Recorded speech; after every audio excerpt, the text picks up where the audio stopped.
Norma Jean was an undoubtedly naturally pretty girl. However, the iconic Mэрilin look that we all know today is something that took several years to evolve.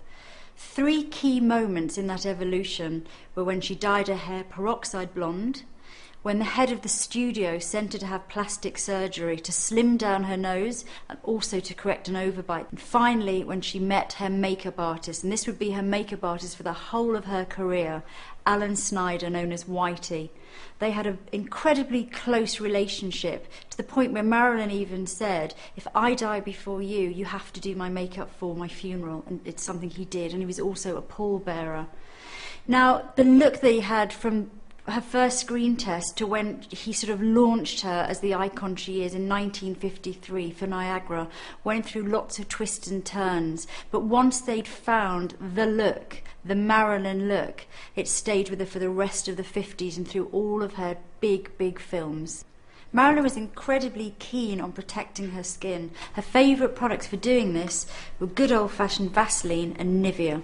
She put a really thick layer of either one of them all over her face before she'd start doing her foundation. One can only assume that Mэрilin must have had quite dry skin to be able to pile on the Vaseline without ever looking overly greasy. It's not something I'd advocate doing today, but back then it really gave her an amazing glow under the studio lights, imparting her skin with a beautiful sheen that had the added benefit of making her look ever so slightly soft focus in front of the camera. Onto the base. Now there's different reports, the different types of foundation that Mэрilin used. It's quite hard to get the exact details, as like all good makeup artists, Whitey never betrayed her secrets. One of the foundations she liked was Max Factor, and she also liked one called Anita of Denmark. One of the key things about Mérilin's makeup was the youthful, dewy glow. She was never one to over-powder or mattify her skin. She always looked beautifully clean and fresh. She knew that moisture equaled youth. Now the eye look that Mэрilin liked was Greta Garbo's, so a lot of the sort of slightly sleepy, sort of very sexy shape of eye was very much based on Greta Garbo's look. To begin with, she used a white all over her eyelid just to really open up the area. Next, a luminous white, so a shimmery white colour, was used to really highlight and open up the corners of her eyes. So the white was used into the corner, just like that. I'm going to start by just curling Ivana's lashes and putting on some mascara. As time went on, Mérilin's makeup routine became more and more elaborate. It's rumoured to have taken up to 3 hours. Every aspect of her routine had a purpose. So onto the eyelashes, and Mérilin always wore a half set of lashes. This enabled her to keep that really elongated and very almond looking shape. So you can see how the half set of lashes really starts to extend the line of the eyes. Next onto the eyeliner, and contrary to popular belief, it wasn't a black liquid, it was a brown pencil. Also, it wasn't too thick, it never overpowered her look. So the liner traced all the way along the lashes, and then at the outer corner was lifted up and out, just like that. Now next into the shading element around the eyes, and one of the main things that Mérilin had was a little bit of shading just into the socket line here, just at the outer corner, and this just gave depth to the eyes, but without overpowering them. Just helped them to look a little bit more deep set. Now one of Whitey's big tricks on Mérilin's makeup was to draw a line under her eyes with a little bit of powder or a pencil, and this was meant to look like a shadow. And what happened was it went down from here to look like it was a shadow from the weight of her lashes. So although it looks often as if it is genuinely a shadow, when you look at some of the old pictures of Mérilin, on closer inspection you'll notice with different light you always see this incredible fake shadow that's been softly drawn in underneath. So you can see already before we put our mascara on the bottom that you're getting the impression that there is this really quite strong shadow being cast by the super long lashes on the top. Now, to further enhance this, Whitey used, look up for me, a white pencil in between the two lines.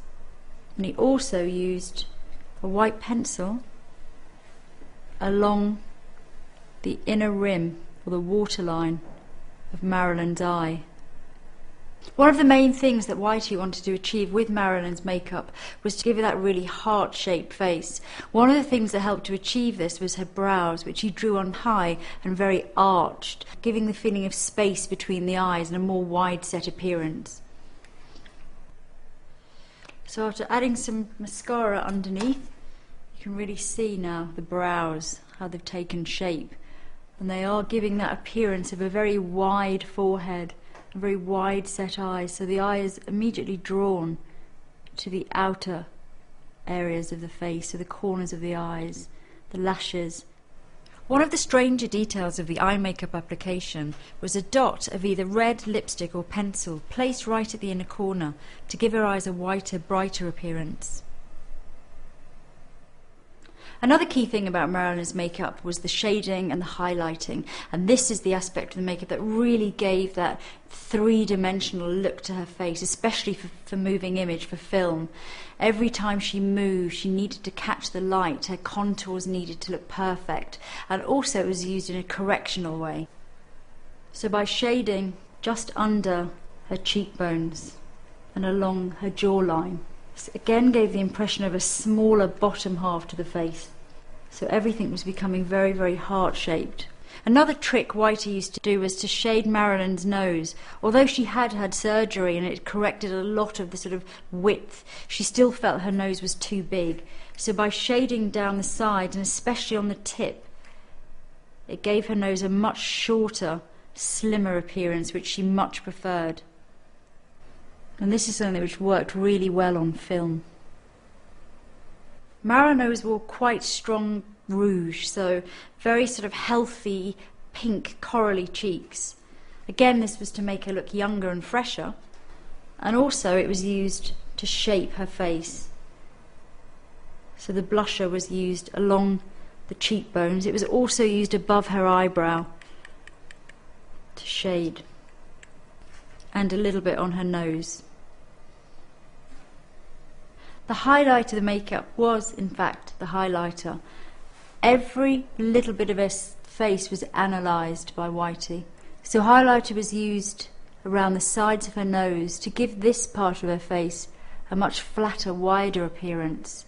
Also down the centre of her nose and into the centre of her forehead. You were really under the impression that her cheekbones were extremely high, her chin was extremely small, and she had this beautiful, wide open look around her eyes. Mérilin's lip makeup is legendary. At times she used 5 layers of one colour. Her favourite colour was Guerlain's Insolence, but sometimes she also used 3 different shades, so she'd use colours from Elizabeth Arden, from Max Factor and from Guerlain, and layer it so that all of the dark colours were around the edge, and she always used a much darker lip pencil. The whole idea behind Mérilin's lip makeup was to make her lips look as huge, as voluptuous and as luscious as possible. Whitey started by using a much darker lip pencil. This was to map out the shape. The shape was very high at the outer corners. So I'm starting with a slightly darker red lipstick first.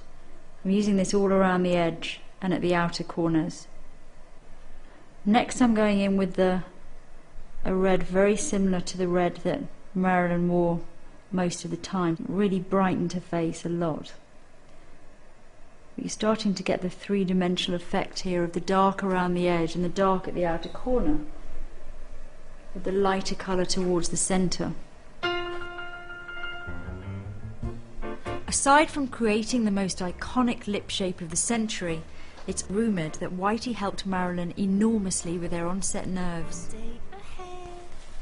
Then they would have blotted the lips and started again, putting another layer on. Just close your mouth for me.